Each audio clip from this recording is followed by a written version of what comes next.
Hello, everyone. This is Kua. This is Murder at Homecoming, Chapter 11.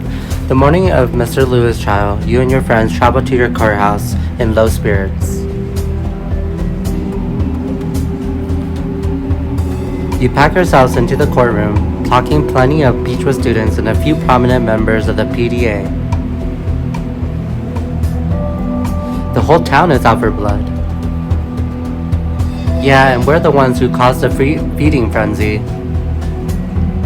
I really hope Kua's testimony helps Mr. Lewis. You glance over at Donovan, who's tapping his foot restlessly. His face is practically unreadable. You don't have to stay if you don't want to. No one would blame you for not wanting to be here. I know, but I need to face the consequences of what we did. Donovan, we had good intentions. Donovan stares at you in total disbelief. Yeah, and our good intentions led us straight to hell. I know it's bad, but we thought he hurt Gabby. I don't want to hear you try and justify this, Kua. We did something bad, period. Your gaze falls on Joanna, who's sitting toward the back of the courtroom, looking pale-faced and miserable.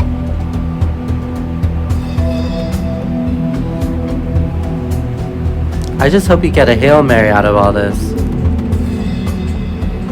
Hush falls over the courtroom, and you all hasten to your feet as the judge enters. Mr. Lewis is led in moments later in handcuffs. Good morning. Calling the Commonwealth of Pennsylvania versus Lewis. As the judge leads the courtroom proceedings, you steal a glance at Mr. Lewis staring silently straight ahead. The Commonwealth calls Elizabeth Evans, principal of Beechwood High School. Principal Evans shuffles to the witness stand, shifting uncomfortably under the harsh gaze of the district attorney. Your stomach sinks when she holds up her first piece of evidence, the letter from Gabby you found. This letter was deposited into your professional mailbox. Could you please describe the contents of the letter to the court? It's a letter from our late student, Gabby Navarro, to Mr. Lewis. She wrote that she loved him and that they have plans to elope. How would you describe the defendant's behavior during his time teaching at your school? He was friendly, pleasant. The students loved him because he was able to relate to them in many ways teachers can. And this put him in a unique position to take advantage of his students, wouldn't you say? Objection, leading the witness. Sustained. The DA is incompetent. Her line of questioning is completely ineffective. That's a good thing though, right? As if she heard you, the DA dismisses Principal Evans and calls you to the stand. Your legs feel leaden as they carry you to the front of the courtroom. State your name for the record. Kua Stone, Valentine Kua Stone. Is it true that you were the student who deposited Gabby's letter into the principal's mailbox? You fight the urge to grimace as a ripple of whispers travels through the courtroom. That is correct, yes. However, that letter is hardly evidence. That letter is only proof that Gabby and Mr. Lewis had a possible relationship. I thought turning it in would spark an investigation that would lead to definitive evidence.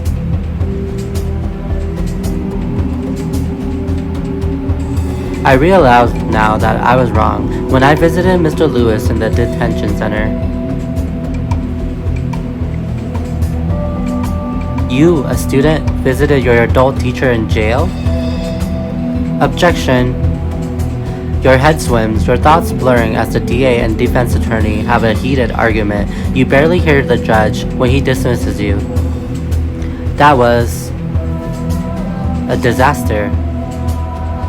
Stevie pats your shoulder lightly as you hang your head, breathing deeply. Then,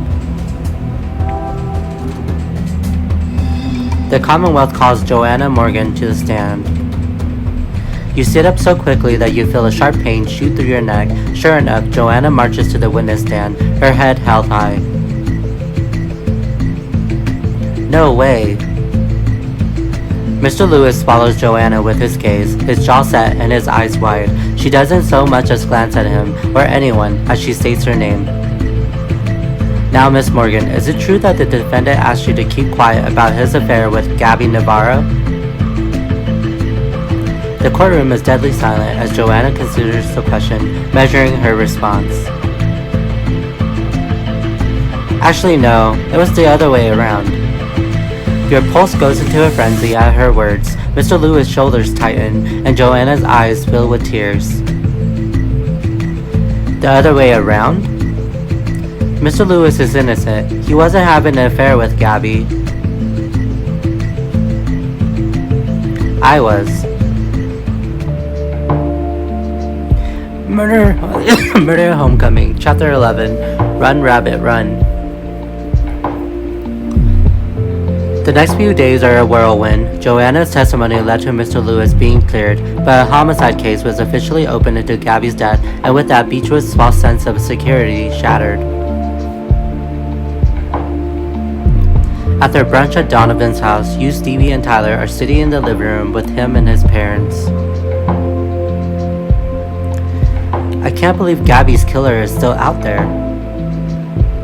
Not for long, I just know they'll catch that bastard soon.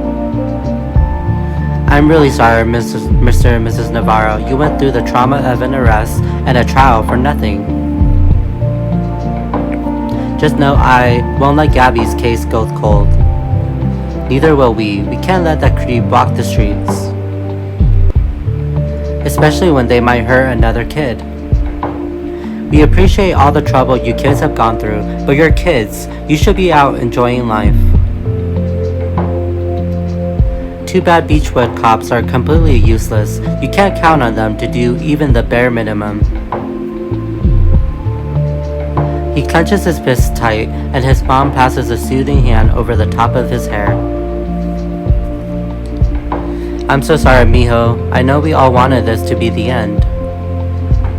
A sudden knock on the door draws her attention. Mr. Navarro leaves the living room to answer it and comes back with, Hi, I hope I'm not interrupting. Joanna sags under the weight of a heavy-looking duffel bag. Her eyes are puffy and red. Joanna, is everything okay? Joanna's lower lip trembles and she bursts into tears. Her duffel bag hits the floor with a thud, and Mrs. Navarro rushes over, embracing her and letting her cry against her shoulder. I'll fix you a plate of food, kiddo, and whenever you're ready, we'll talk.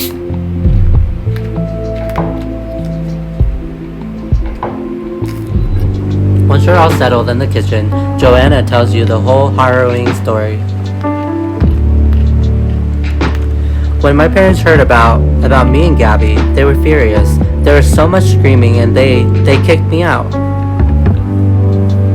The cops have been grilling me ever since about why I didn't come forward sooner. They've been acting like I was the one who hurt Gabby. I can't believe they put you through that. And people really think cops are here to help victims. I am the one who almost got an innocent man sent to jail. I don't think I'll ever forgive myself for not speaking up sooner. You were worried about some very real consequences, and apparently you were right to be. Still, I can't imagine the pain Mr. Lewis went through. Mrs. Navarro sighs deeply, her fingers laced tightly together under her chin. Well, it'll take a bit, but once Gabby's clothes are packed up into the attic, you can hang your stuff upstairs. There should still be shampoo and stuff in her bathroom. Hold on, I didn't come here expecting you to let me stay. Our daughter loved you, Joanna, and it seems to me that you loved her too.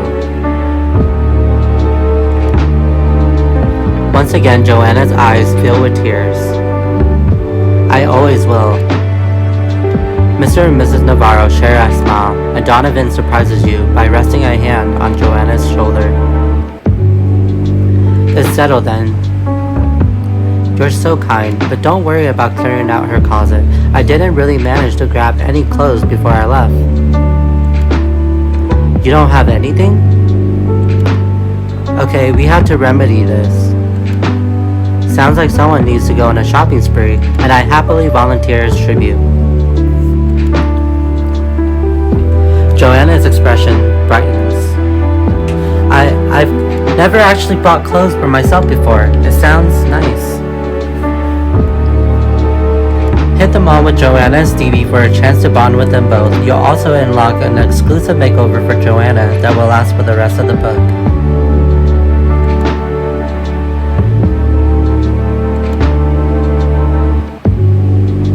I've been in need of a good old-fashioned shopping montage. Montage? How many stores are you intending to take me to? Stevie strong arms Joanna out of the kitchen and toward the front door. Shh, Joanna, have a little faith. You, Joanna, and Stevie soon arrive at one of the biggest malls in the state. You clap a bracing hand on Joanna's shoulder as she looks around, wide-eyed. The world's your oyster, Joanna. Where to first? I don't even know where to start. My mom always picked out clothes for me until I met Gabby. That's what we're here for. We're giving you a total wardrobe refresh.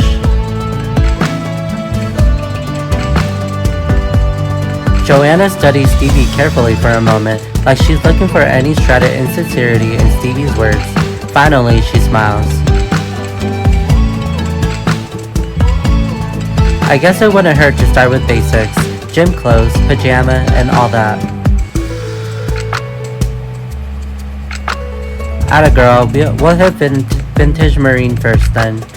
The three of you head to the famous department store where Joanna stocks up on a basket full of comfy essentials.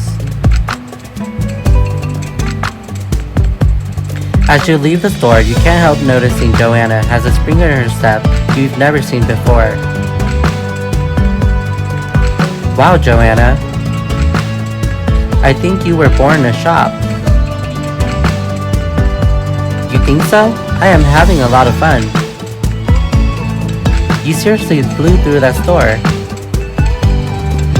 I believe you when you say your parents never let you shop for yourself, but you do have a freakish knack for it.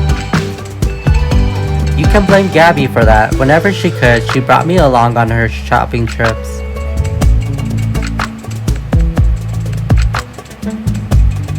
She'd be so happy if she could see me now, hanging out with friends at the mall.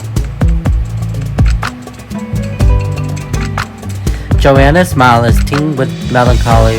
You hesitate briefly, then touch her lightly on the shoulder. Joanna, if you want to talk. I'm fine, really. Let's keep going. I still need a few things. She hurries off toward the next shop. You and Stevie exchange a look. Guess we shouldn't push her. She'll tell us in her own time. You make your way through a couple more shops, helping Joanna pick things out when she gets stuck. A little past noon, you take a break to grab lunch at the food court. How am I so exhausted already? We've only been here for an hour. Shopping can take a lot out of you, especially if you're an unseasoned rookie. Don't worry, you'll build up endurance. Stevie's clearly a pro at this, but what about you, Kua? You don't really strike me as the mall rat type. You're not wrong. I came because I wanted to help you. I know we don't know each other well, but I think we should fix that. Besides, you're a good person, Joanna. Something tells me you'd do the same for me if I were in your shoes. That's very sweet, Kua, and I suppose you're right. We're connected now, in a way. If you ever need a favor from me, don't hesitate to ask. You already did a pretty big favor for us in court. I don't think we'll cash in on another one for a while. Joanna ducks her head a little, wincing. Sorry, you came here to have fun, and I'm just bringing up bad memories. You're not doing anything wrong, Joanna, honestly. Yeah, we're friends now. Friends hear each other out, even when things aren't all sunshine and daisies. I meant what I said before. If you want to talk to us, we're here to listen. Joanna pushes her food around her plate silently for a long moment, then finally she speaks up.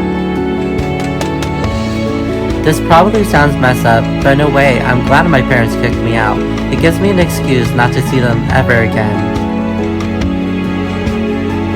That doesn't sound messed up at all. Your parents clearly didn't treat you well. I'm their only kid, and all they ever done is try to control me.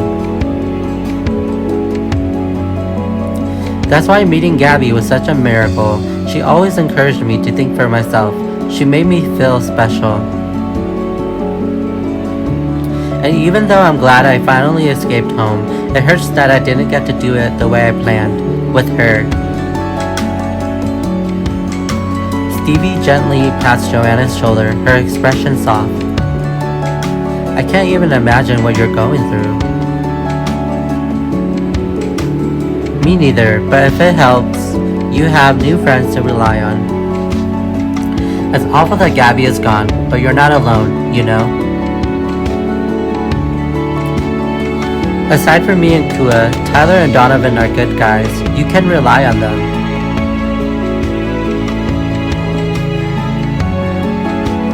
And the Navarros are great people too.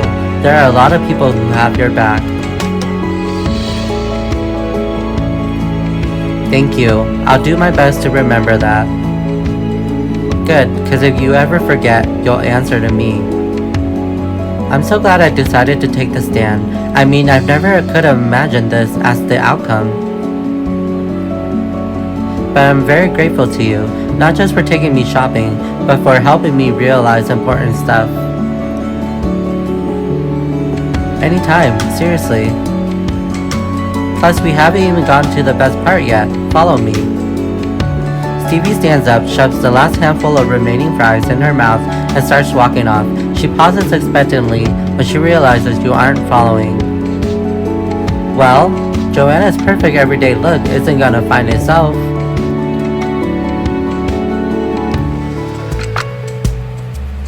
"15 minutes later, you and Stevie wait outside while Joanna tries on the pile of clothes Stevie picked out for her. This is nice of you, you know? Yeah, don't make it a whole thing. Reconnecting with you, I guess I'm willing to admit that it's changed me. It's not as hard for me to be..." She makes a sweeping, non-committal gesture. Sweet? Authentic? How about C, all of the above? For the record, you've always been sweet. Lies and slander. Deny it all you want. I've seen your true heart, Stevie son, and it is cute as a button. She shoves you lightly, letting out a brilliant laugh. I take it back everything I said. Hanging out with you has completely destroyed my street cred. Truth is though, I partly offered to help Joanna out because she reminds me a lot of myself, or like who I could have been. What do you mean? Our situations are different, but I know what it's like to feel like no one in the world has my back. I guess I'm overcompensating a little, dragging her through the mall and spouting inspirational quotes. Nah, I wouldn't say that. You're being a good friend. I just hope Joanna finds a decent outfit out of all the clothes you piled on top of her. Trust me, I have a very good feeling about this. Just then, the curtain to the dressing room swings open and Joanna emerges. It's perfect. What do you think? Damn, Joanna, you look like a new woman. She means that in the best possible way. Trust me, I know. I'm gonna call this my fresh start outfit. She admires herself in the full-length mirror for a moment, then claps her hands together and embraces you and Stevie. Thank you, thank you, thank you. Oh, you're very welcome. And very much cutting off my airfoil. Laughing, the three of you head to the checkout counter before returning home.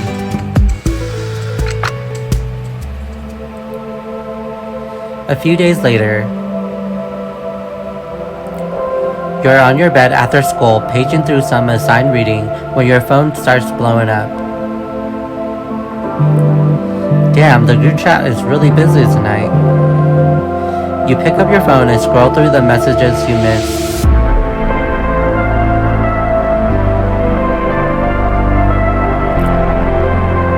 Hey, wanted to let you know my parents arranged a charity memorial walk in Gabby's honor.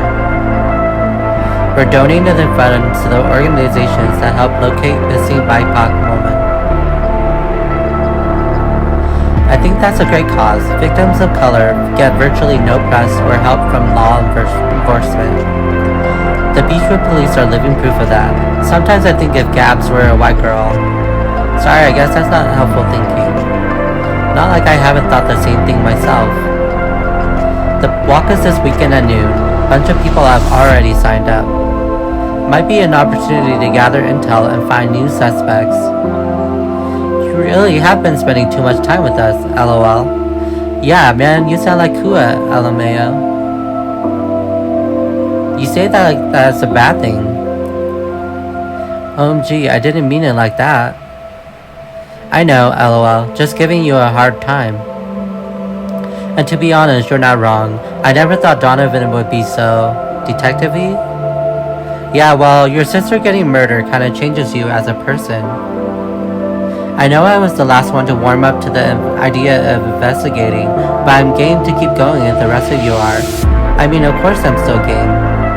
Yeah, I think you all know where I'm at with this. Gabby was probably my best friend in the world. I owe this to her. I'm still in, obviously. I've never given up on a case, and I'm not about to now. Give it up for the genius formerly known as Valentine Stone. Did you ever doubt that Kua would stick with this until the end? I wouldn't be doing this if I didn't care about Gabby. We need to find her killer, and to do that we need a plan.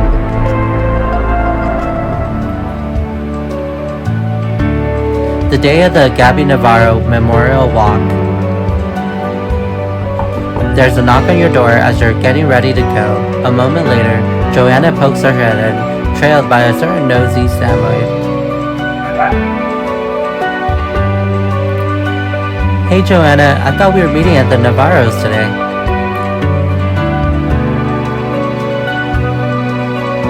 Oh, we are. I just went out for a coffee run early this morning. And well, to be honest, I got you a gift. She steps timidly into your room, holding a bag from an expensive leisure shop downtown. Did you buy me some clothes? I wanted you to have something nice for the charity walk, especially after you took me shopping. This might sound really strange, but Gabby always said special occasions deserve a shiny new outfit. The walk is in celebration of her, and I figured this was just another way to honor her. She shakes herself, looking sheepish. Buck pucks his head comfortingly against her leg, sensing her nervousness. Am I completely overstepping here? Because if I am... It's okay, Joanna. I'd love to try on the outfit you brought. Wear a brand new athletic outfit to the walk for Gabby to honor your most fashionable friend.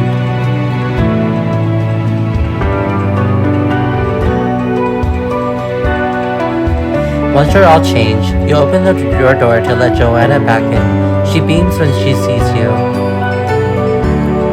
You look amazing, Kua. Gabby would be so happy to see you step out in style. And you might just impress a certain someone today. You're more cunning than you give yourself credit for. Can you blame me for wanting to play matchmaker? Gabby was a total romantic, and this day is all about her. About that, Joanna, there's some stuff I need to fill you in on the way to Donovan's place.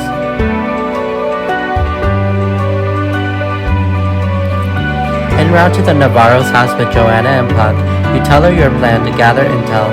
She's surprisingly on board with the idea, and when you arrive, you find the others already waiting. So, you're ready for this? You obviously are. Nice duds. Seriously, I don't think I even own matching gym clothes. All props should go to Joanna. She gave me the new clothes as a gift for the memorial walk.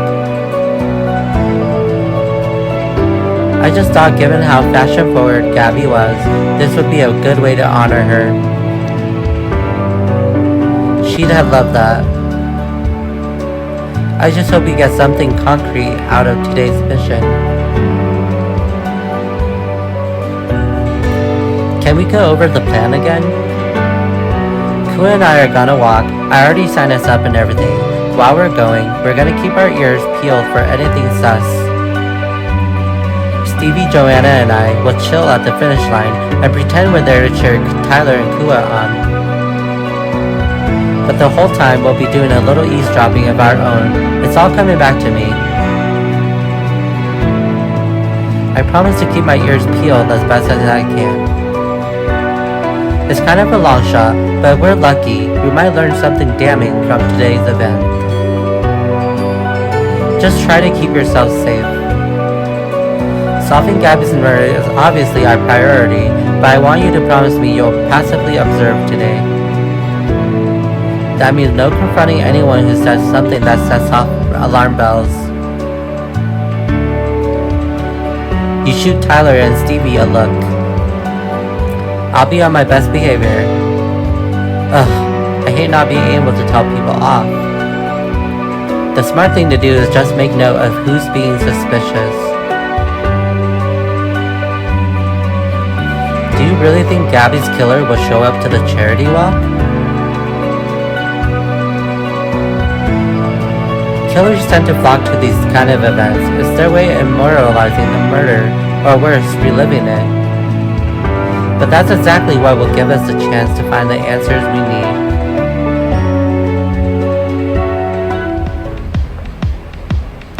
When you all arrive at the park, there are hundreds of people gathered for Gabby's memorial walk, many of whom you've never even met. This is an amazing turnout. Honestly, I didn't know this many people knew Gabby, let alone cared about her. Is this so surprising? Gabby was an amazing person. I seriously doubt everyone here is someone Gabby touched personally, but most of these people are total strangers. Well, people bond together during tragedy, and there hasn't been a tragedy like this in Beechwood since, well, ever. I just wish people would put this much effort into actually finding out what happened to her. It's awful to think Gabby's killer might just be walking around here, chillin', like nothing happened. Yeah, well, they won't be walking around for long. Let's spread out and keep our ears open. The walk isn't started for a few minutes, but someone might let something slip before them. You and Puck idly drift around the starting line, while the rest of your friends fan out. You strain your ears to listen to people. So awful, what happened to that poor girl? I know, I think of my own nieces. Seriously sick, what some people are capable of. I know, right? And people used to say Beechwood was boring. You shut your eyes and lean back against a tree. You knew it was reach, expecting to hear something so soon, but... Kua, you okay? You turn to see Claudia approaching cautiously. Her eyes are puffy, like she's been crying. I should be asking you that. I know today must be hard. Yeah, it's hard for all of us. I'm sorry, Claudia. I know everyone hoped we find the killer by now. All participants, please make your way to the starting line. That's your call. I'll see you around. You don't have a chance to respond before she vanishes into the crowd. With a sigh, you join Tyler at the starting line, just as the Navarros step up to speak. We want to thank each and every one of you for coming out here to honor Gabby's memory and support this very important cause. It's through you that her memory will live on for years to come, and now, let the walk begin. You, Tyler, and Puck make your way down the path, flanked by dozens of supporters. You walk in silence for a little while, listening to the chatter of people around you. Is it just me, or are people giving us a lot of space? You notice it too. There's about 6 feet of space between you and the nearest person, and some of the other walkers have been shooting you dirty looks and muttering things behind their hands. Yeah, people are definitely in no hurry to get close to us. They're probably shy around you. People tend to give hot guys a wide berth so they don't get burned up. You seriously have a talent, you know that? You can turn any situation into an excuse to flirt. Can you blame me? Look who I'm standing next to. Tyler chuckles, moving his hands so that your knuckles brush together when you walk. Well, for what it's worth, I think you're the one burning brighter between the two of us. Either way, it seems like we're not the most popular kids in Beechwood at the moment. Gee, I wonder why. A girl you recognize from school shoulders past you aggressively, knocking you into Tyler. Puck raises his hackles. Grrr. What the hell was that for? You know, Mr. Lewis probably won't ever come back to Beechwood High because you slipped that letter to Principal Evans. Kua never meant for any of that to happen. Like that's supposed to be an excuse? He was the best teacher we've ever had, and now he's gone. I'm sorry, but I can't change what happened in the past. All I can do now is try to be better in the future. The girl laughs bitterly, her scowl deepening. Try being the operative word. You Stones are as nosy as they come. You know your sister was always messing with other people's lives too. Your blood runs cold at the mention of Perdita. You feel suddenly far away, hardly even able to hear Tyler's angry response or the voice echoing from the distance. That's enough, Brielle. You blink hazily as April Morris comes jogging into view, scowling at the girl named Brielle. It clicks for you suddenly that she must be one of April's friends. I know you like Mr. Lewis, but you're being so out of line right now. But Apes, even your brother said. Since when have we ever trusted Brett's judgment? Bringing up Kua's sister was totally uncalled for. You owe him an apology.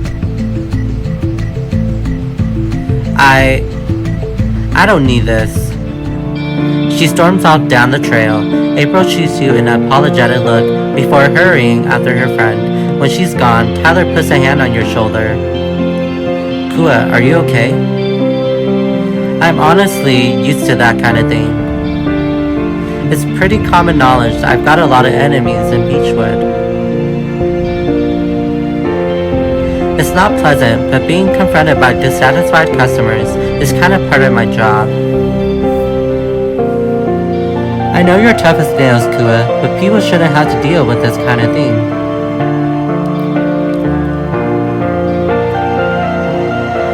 You and Tyler continue on down the path, but over here nothing interesting or relevant to the case.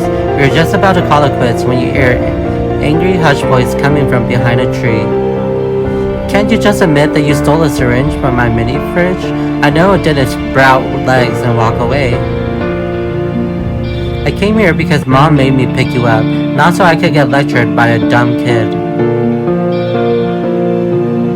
But Brett, you're on probation. If you relapse... Slam, you flinch at the unmistakable sound of Brett's fist hitting the tree.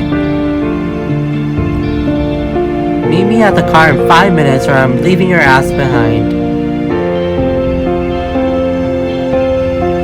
Brett storms off in the opposite direction without even noticing you. You and Tyler edged around the side of the tree to find April rubbing her temples.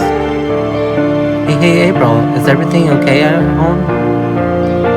April laughs shakily, running her fingers restlessly through her hair.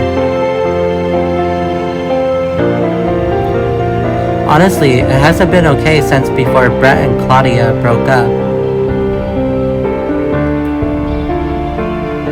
Brett's a total nightmare these days. Not that I need to tell you that. And to top it off, I think he's been... April shakes herself suddenly, like she can't believe what she's saying. I have to go. Wait. But she's sprinting off down the trail before the word can even leave Tyler's lips.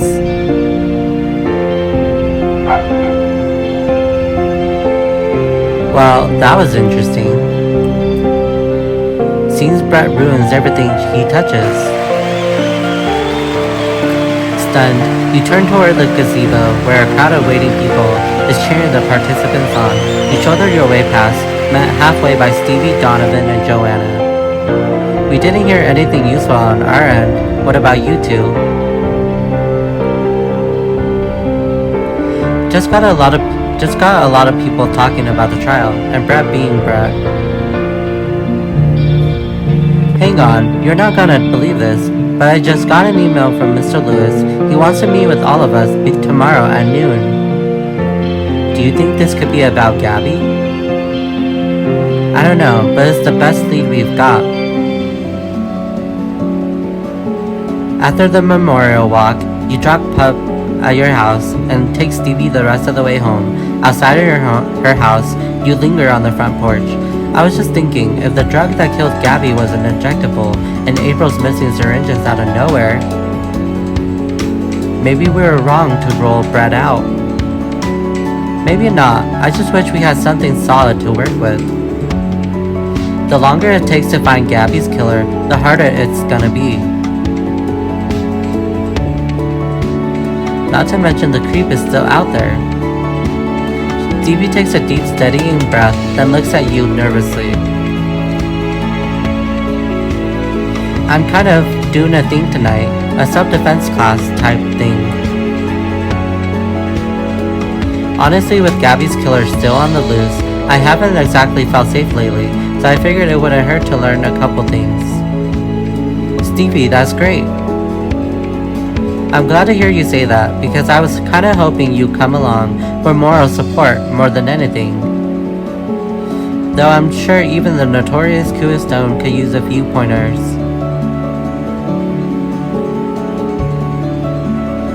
Take a self-defense class to learn strategy to protect yourself and spend some quality time with Stevie.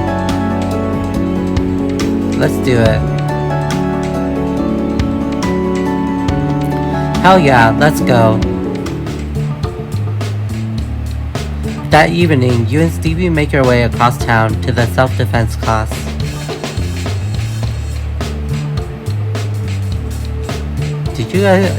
Did not expect this class to happen in a ballet studio. The concept of self-defense is probably pretty novel to most people here. I'm sure they had to work with the space they could get. Stevie's eye flit across the room, from the bar to the full-length mirrors that line every wall. I'm actually realizing right now that this is super dumb. Let's just go get ice cream. Hang on, this was your idea. Why this sudden change of heart? It's just, now that I'm here, this all feels so juvenile and dumb. There's a literal murderer on the loose, and we think a couple of roundhouse kicks and hammer strikes are going to protect us? It can't hurt. It's supposed to hurt. That's the whole point.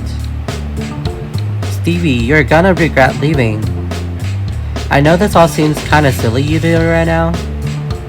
Taking a defense class in a children's dance studio? What could possibly be silly about that? But I think you'll be gratified after class is over. Every little bit of practical knowledge helps. It won't turn us into MMA fighters overnight, but it'll give us a boost. Ugh, I hate to admit it, but you're making a freakish amount of sense. I've been known to do that. The instructor walks to the front of the class, and you, Stevie, and the other students all spread out. Welcome to Basic Self-Defense. I'll be your instructor tonight. First up, elbow strikes. Stick out your elbow and pivot on your same foot, rotating your hips and throwing your elbow back behind you. You and Stevie seamlessly follow the directions in sync with the instructor. Once you get comfortable, pair up with a partner. You and Stevie silently pair up, standing beside each other. You're going down. Sounds like a challenge. More like a threat. Now one of you is going to come up from behind and wrap the other in a bear hug. Dibs on being the bear. Practice doing an elbow strike to your partner's stomach while your arms are still pinned. And be careful, we're not trying to hurt each other. You face away from Stevie, preparing for her imminent attack. Suddenly she seizes you tightly from behind, restricting your movement. Ooh. Rah, I got you. Give me your money. Seriously? What? I'm trying to set the scene. Distracting her. You wriggle helplessly in Stevie's arm, putting on your most distressed expression. Oh no, however should I escape the terrible Stevie's son? Giving up that easy? You feel her arms loosen around you, and you grin as you easily jerk free of them. Whoa. You were saying? Nice work, moving on. I'm going to show you how to break free from your attacker's grip. Your turn to be on offense. Are you actually going to put up a fight this time? Try me. First, begin by facing each other, then grab your partner's wrists. Feels like an excuse to hold hands, but okay. Shh. Now rotate your wrist toward the outside and yank as hard as possible. The momentum should break you free, or at least loosen the grasp. You and Stevie stand face to face and engage in a stare down. Bring it on, baby. I should follow the instructions. You place a strong grip around Stevie's wrist. She struggles to pull it free. Oh, whoa, this is harder than it looks. You got this. Is that your attempt of settling the scene? I'm being supportive. Well, quit it. It's not like you'll be there to cheer me on in a real-life ambush. Fair enough. While you're distracted, Stevie rotates her wrist around and pulls free, proudly smiling at her victory. You did it! You're seriously the worst bad guy I've ever met. Now, the maneuvers I taught you will be helpful in most situations, but remember that the most tried and true method: dodge, sidestep, run. Get the hell out of there if you can. Don't risk your safety if you don't have to. Yes sir. The instructor throws an exasperated smile Stevie's way. Since you seem to have such a solid grasp on the material, Miss Sun, why don't you demonstrate dodging with your partner? You play the aggressor this time. All eyes are on you as Stevie turns to face you. Once more, she squares up like she's about to grab you. I should sidestep. Stevie lunges and you sidestep her attack at the last second, dodging it completely. Nice. Excellent work. That quick thinking will save you in a dangerous situation. Let's just hope I never end up in one. Now, I'd like you all to look at Miss Sun's interaction with her partner as an example.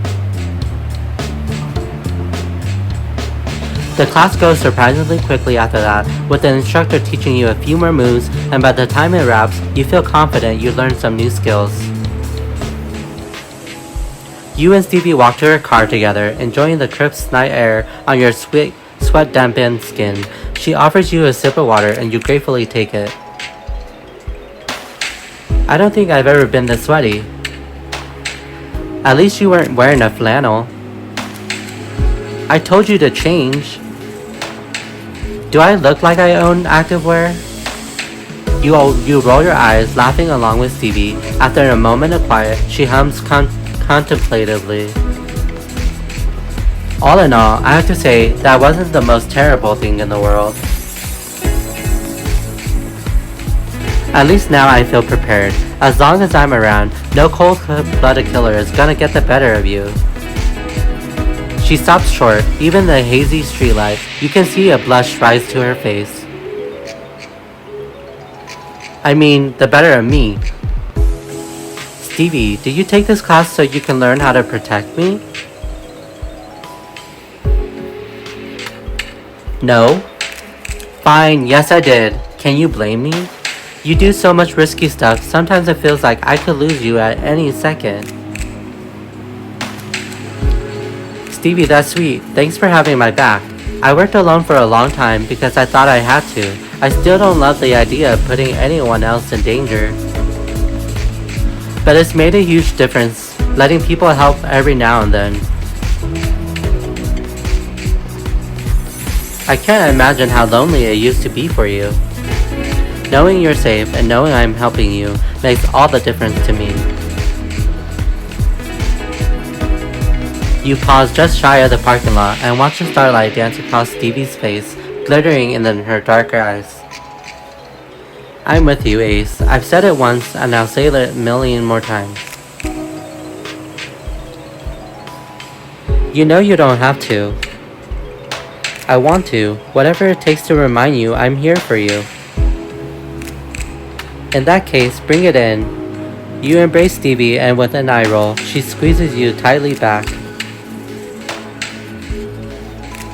I'm really glad we're hanging out again.